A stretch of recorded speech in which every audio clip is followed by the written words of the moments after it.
Good evening students. देखिए, previous lecture में हमने डिस्कस किया था मोशन और रेस्ट के बारे में। ठीक है, आज हम नाइन्थ क्लास के मोशन चैप्टर का सेकंड लेक्चर लेके आए हैं और आज की इस वीडियो में हम आपको करवाएंगे स्केलर क्वांटिटी और वेक्टर क्वांटिटी में डिफरेंस, डिस्टेंस और डिस्प्लेसमेंट में डिफरेंस, और विद एग्जाम्पल कुछ एक इम्पोर्टेंट एग्जाम्पल भी देंगे हम आपको। ठीक है, तो बहुत ही इंटरेस्टिंग ये वीडियो होने वाली है, तो ध्यान से देखिएगा। थोड़ा सा रिकॉल कर लेते हैं। प्रीवियस लेक्चर में हमने मोशन और रेस्ट के बारे में बताया था और मैंने आपको बताया था कि मोशन क्या होता है। तो मोशन में हमने बताया था कि अगर कोई भी बॉडी टाइम के साथ अपनी पोजीशन चेंज कर लेती है तो उसको हम कहेंगे कि बॉडी ने मोशन किया है। और अगर टाइम के साथ बॉडी की पोजीशन चेंज ना हो, if the position of body does not change with respect to time, तो हम कहेंगे बॉडी रेस्ट पोजीशन पे है। तो हम आज करने वाले हैं हमारी स्केलर क्वांटिटी और वेक्टर क्वांटिटी में डिफरेंस क्या होता है।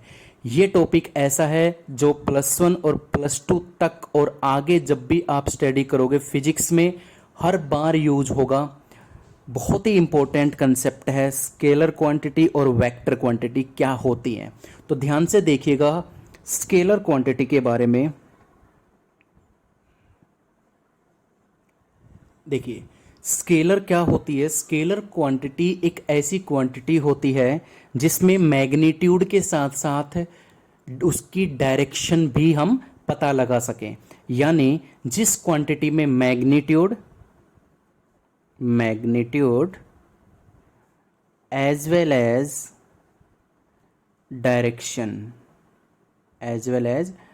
डायरेक्शन, ये दोनों चीजें जिस क्वांटिटी में होती है वो क्वांटिटी स्केलर क्वांटिटी कहलाती हैं। अभी थोड़ा सा डिटेल में पढ़ते हैं। मैग्नीट्यूड का मतलब क्या होता है।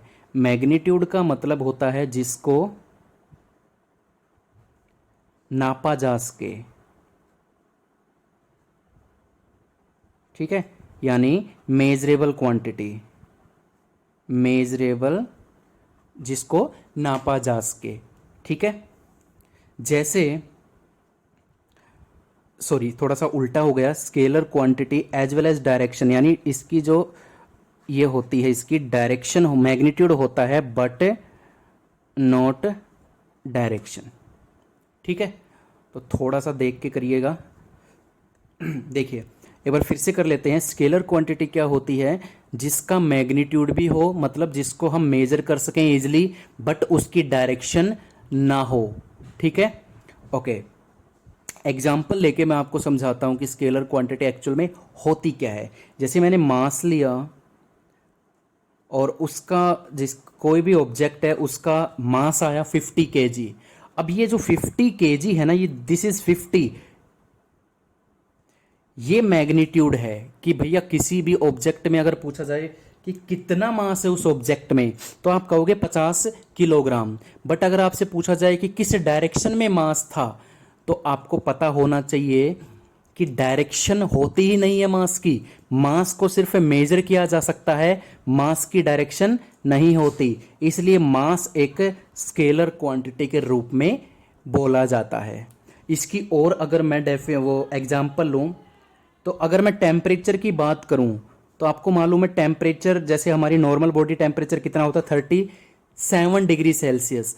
अब मेजर तो कर लिया हमने 37, this is the magnitude, this is a measurable quantity. But temperature किस डायरेक्शन में टेम्परेचर नापा गया वो पॉसिबल नहीं होता। तो ऐसी क्वांटिटीज जिसको मेजर किया जा सके बट जिसकी डायरेक्शन नहीं होती, वो क्वांटिटीज कैसी क्वांटिटी कहलाती है, स्केलर क्वांटिटी कहलाती हैं। और भी बहुत ही इंपॉर्टेंट एग्जाम्पल देखने को आपको मिल सकते हैं, जैसे डिस्टेंस। हम आगे स्टडी करेंगे डिस्टेंस के बारे में। डिस्टेंस एक स्केलर क्वांटिटी है, यानी उसकी डायरेक्शन नहीं होती, उसको मेज़र किया जा सकता है। अभी थोड़ा सा कन्फ्यूजन हो सकता है, लेकिन अभी जब मैं डिटेल में डिस्टेंस को पढ़ाऊंगा आपको तो क्लियर हो जाएगा। ठीक है, और भी उसके बहुत सारे एग्जाम्पल हो सकते हैं, जैसे चार्ज हो गया, ठीक है, डेंसिटी हो गया। ये चीज़ें आप धीरे धीरे अभी पढ़ोगे, अभी तो आप इस लेवल पे आए नहीं हो, ये चीज़ें आपके लेवल से थोड़ा सा हटके है, ये धीरे धीरे आप 10th +1 और +2 में सीखने को आपको मिलेंगी। ठीक है, कुछ एक चीज़ें जो आपके 9th में भी आ जाएंगी। ठीक है, स्पीड हो गया, और एग्जाम्पल अगर इसका वर्क हो गया, ये सारे एग्जाम्पल किसके हैं? स्केलर क्वांटिटी के एग्जाम्पल हैं। Clear? Okay, now come to the second quantity, that is vector. Vector quantity क्या होती है बच्चों? वेक्टर यानी जिसका मैग्नीट्यूड भी होता है और जिसकी डायरेक्शन भी होती है, यानी जिसको नापा भी जा सके, ठीक है, और जिसकी दिशा हो, यानी जिसकी हम दिशा बता सकें, दिस, ठीक है, वो क्वांटिटीज क्या कहलाती हैं? Vector quantities. ठीक है, जैसे अगर मैं एग्जाम्पल लेके अगर मैं आपको करवाऊं, तो एग्जाम्पल सबसे सिंपल एग्जाम्पल होता है वेलोसिटी का। ये भी आप आगे पढ़ोगे जैसे मैंने बोला। ठीक है, स्पीड, वेलोसिटी, डिस्टेंस, डिस्प्लेसमेंट, ये सारी चीज़ें आप 9th क्लास में आगे पढ़ोगे।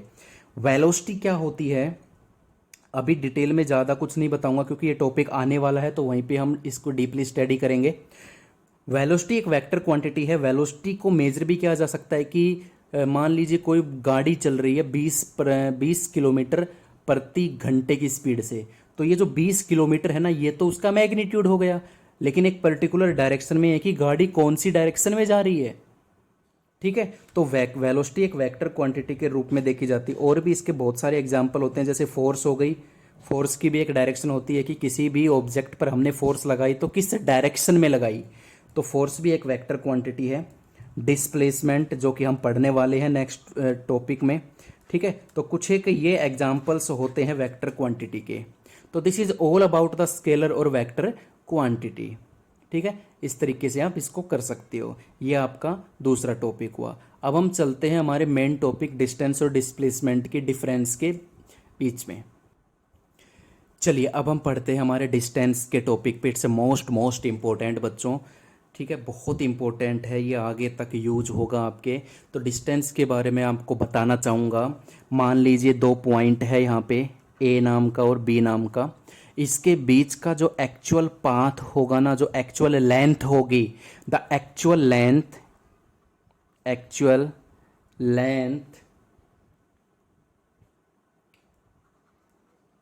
ऑफ पाथ, ठीक है, actual length of path between, कह सकते बिटवीन इनिशियल एंड फाइनल। यानी इनिशियल पॉइंट वो होता है जहाँ से आप स्टार्ट करते हो चलना, ठीक है, और फाइनल पॉइंट वहाँ होता है जहाँ आपका टारगेट होता है, जहाँ आपको पहुँचना होता है। तो दोनों के बीच का जो एक्चुअल पाथ है वही क्या कहलाएगा? डिस्टेंस, यानी बिटवीन ए एंड बी, यानी बिटवीन 2 पॉइंट्स कॉल्ड डिस्टेंस। ठीक है, अब एक एग्जाम्पल देख के मैं आपको करवाता हूँ कि इसके बारे में और भी बहुत सारी बातें हैं जानने के लिए, वो हम जानेंगे यहाँ से। ये तो डेफिनेशन हो गई, और है कि डिस्टेंस एक कैसी क्वांटिटी है। तो मैंने बोला कि डिस्टेंस एक स्केलर क्वांटिटी होती है। किस तरीके से इसको प्रूव करोगे कि डिस्टेंस एक स्केलर क्वांटिटी है? तो मैंने आपको क्या बताया था कि स्केलर क्वांटिटी वो क्वांटिटी होती है जिसमें मैग्नीट्यूड तो होता है, मतलब जिसको मेजर तो किया जा सके, बट जिसकी डायरेक्शन नहीं जानी जा सकती। ठीक है, तो किस तरीके से डिस्टेंस एक स्केलर क्वांटिटी है मैं आपको बताता हूं। मान लीजिए ये आपका घर है, ठीक है, और ये आपका स्कूल है, और घर से स्कूल का जो रास्ता है, जो एक्चुअल पाथ है जहां से आपकी बस आती है, लाइक दिस, ये मान लीजिए यहां से यहां तक ये 20 मीटर है, ये 25 मीटर है, ये 40 मीटर है, और ये 30 मीटर है। तो मैं आपसे पूछूं कि डिस्टेंस कितना कवर किया? यहां से बस चली और स्कूल तक पहुंच गई, कितना डिस्टेंस कवर किया? तो आप कहोगे 20 सर, 25 चली, फिर 40 चली, फिर 23 चली। तो सर एग्जैक्टली तो ये हो गई टोटल डिस्टेंस हमने कवर किया, हमारी बस ने कवर किया 70, 90, 110, 115 मीटर, या कैसे भी आप जान सकते हो, किलोमीटर के हिसाब से आप जानना चाहते हो। ठीक है, this is the actual path. ये तो हो गया मैग्नीट्यूड, ये तो हो गया मैग्नीट्यूड, हमने मेजर कर लिया, ये तो एक मेजरेबल क्वांटिटी। बट क्या इसकी डायरेक्शन है? मैं अगर आपसे पूछूं कि घर से स्कूल की एक फिक्स डायरेक्शन बताओ, तो क्या आप बता पाओगे? बिल्कुल भी नहीं। किस तरीके से? देखिए, यहां से जब आप चले तो आपकी डायरेक्शन इस तरीके से थी, फिर आगे आपकी डायरेक्शन चेंज हुई, फिर चेंज हुई डायरेक्शन, फिर चेंज हुई। कोई फिक्स डायरेक्शन है एक? नहीं। तो इसलिए कहते हैं कि distance is a scalar quantity, इसमें डायरेक्शन नहीं होती। ठीक है, क्लियर हो गया होगा आपको। फिर इसका आता है कि इसकी यूनिट, इसके पीछे हम क्या लगाएंगे, डिस्टेंस को किस चीज से मेजर करेंगे। तो आपको मालूम है डिस्टेंस मेजर्ड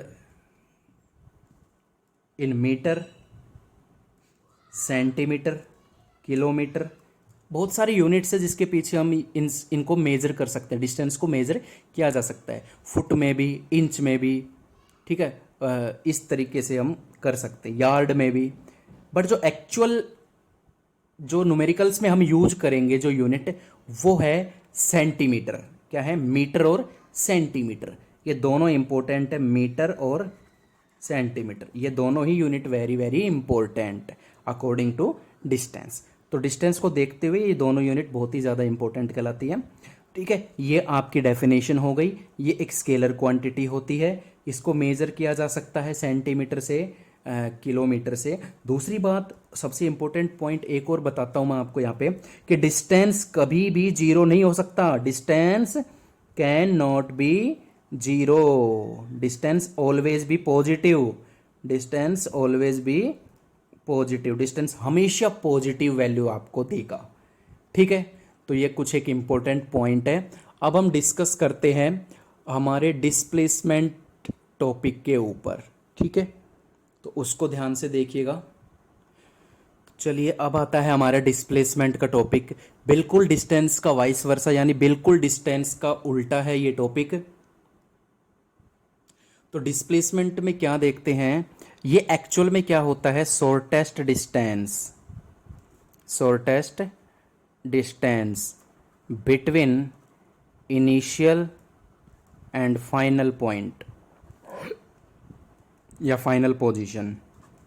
मैंने आपको क्या बताया था, ये आपका घर था, ये आपका स्कूल था,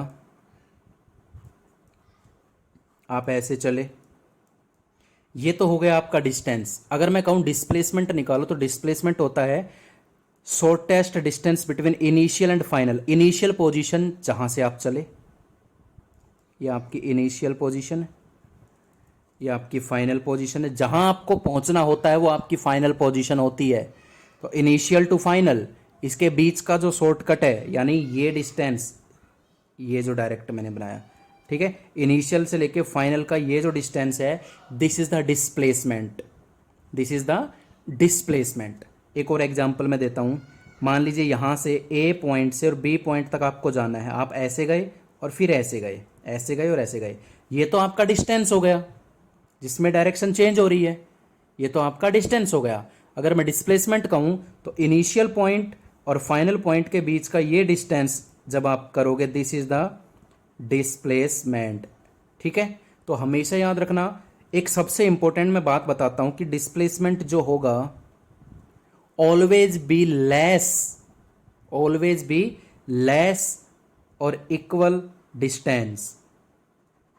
डिस्टेंस से हमेशा छोटा रहेगा डिस्प्लेसमेंट, क्योंकि ये शॉर्टेस्ट, नाम से मालूम चल रहा है शॉर्टेस्ट डिस्टेंस। तो हमेशा याद रखना शॉर्टेस्ट डिस्टेंस ही डिस्प्लेसमेंट कहलाता है। ये सबसे इंपॉर्टेंट बात, क्वांटिटी, ये एक वेक्टर क्वांटिटी होती है बच्चों, क्योंकि मैंने अभी भी बताया, इसको देखो मेजर किया जा सकता है, यहां से यहां तक की दूरी आप नाप सकते हैं इजिली। ठीक है, लेकिन इसकी एक डायरेक्शन भी होती है, एक स्ट्रेट लाइन, देखिए एक स्ट्रेट लाइन इसकी एक डायरेक्शन होती है, एक सीधी लाइन की तरह से ये ट्रैवल करता है, बिल्कुल सीधी स्ट्रेट लाइन ये ट्रैवल करता है, तो इसकी एक फिक्स डायरेक्शन भी होती है, इसीलिए इसको एक वेक्टर क्वांटिटी के रूप में जाना जाता है। क्लियर? डिस्प्लेसमेंट और क्या क्या बताता है हमें, डिस्प्लेसमेंट बच्चों पॉजिटिव भी हो सकता है, जीरो भी हो सकता है और नेगेटिव भी हो सकता है। अब जीरो किस तरीके से होगा सर, ये बताइए हमें। तो देखिए बच्चों, अगर यहां आप खड़े हो ए पॉइंट पर और यहां से ऐसे घूमते हुए उसी पॉइंट पर अगर आप आ जाओ और मैं आपसे कहूं व्हाट इज द डिस्प्लेसमेंट, तो तो आप कहोगे सर हमारी तो यहीं से चले थे वहीं आ गए, यानी इनिशियल पोजीशन भी यहीं थी और फाइनल पोजीशन भी यहीं। और डिस्प्लेसमेंट होता है फाइनल माइनस इनिशियल। क्या होता है? फाइनल माइनस इनिशियल, इन दोनों के बीच का गैप, फाइनल से इनिशियल के बीच की दूरी डिस्प्लेसमेंट कहलाती है। लेकिन यहां तो इनिशियल भी एक ही जगह है और फाइनल भी एक ही जगह है, तो जीरो। यानी अगर बॉडी जिस स्थान से चलना स्टार्ट करे और वहीं पर आकर रुक जाए, this is zero displacement. Clear है? अगर किसी भी बॉडी को ऊपर फेंका आपने और वापस वो उसी जगह पे आके गिर जाए, यानी ग्राउंड से फेंका और वापस ग्राउंड पे ही आ जाए, ग्राउंड से फेंका और वापस ग्राउंड पे ही आ गए, तो ये भी एक जीरो डिस्प्लेसमेंट का एग्जाम्पल माना जाता है। ठीक है, तो ये बहुत ही इंपॉर्टेंट टॉपिक था आपका डिस्टेंस और डिस्प्लेसमेंट का। आई होप क्लियर हो गया होगा, बाकी नोट्स में आपको मिल जाएगा। ठीक है, तो आज के लिए इतना ही है। स्केलर क्वांटिटी, वेक्टर क्वांटिटी क्या होती हैं ये हमने पढ़ाया आपको, डिस्टेंस और डिस्प्लेसमेंट क्या होता है ये भी आपको हमने डीपली पढ़ाया है। इनके चार एग्जाम्पल में 4 पॉइंट मैंने आपको यहाँ पे बताए हैं।